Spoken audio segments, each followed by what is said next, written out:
Ailə üzvlərinizdə olan bu səhnə sizə tanış gəlir. Yaxınlarınızın xoruldamağı sizi sadəcə narahat edir, yatmağa qoymur. Amma siz bu yaxınınızın nə qədər təhlükəli xəstəliklərə yaxın olduğunu bilmirsiniz ya da o artıq təhlükəli xəstəliklərlə mübarizə aparır. Bu cür yatan şəxslər adətən səhərlər yorğun oyanma, gün içi baş ağrıları, halsızlıqdan əziyyət çəkir. Və bu durum əslində bir xəstəlik ola bilər. Tibbdə, beynəlxalq tibb dilində OSA, yəni obstruktiv yuxu apnesi adlanır.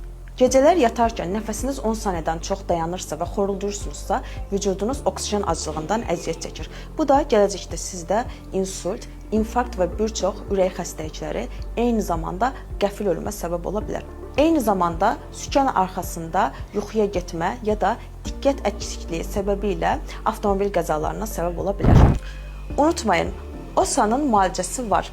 Azərbaycanda istər xəstələr, istərsə də həkimlər arasında çox farkındalığı olmayan bu təhlükəli xəstəliyin diaqnozu və müalicəsi bizim mərkəzimizdə, yəni HP Güvən Klinikasında aparılır. Vaxtında bizə müraciət edin. Sağlıqla qalın. Sağlam yuxu, sağlam həyat deməkdir.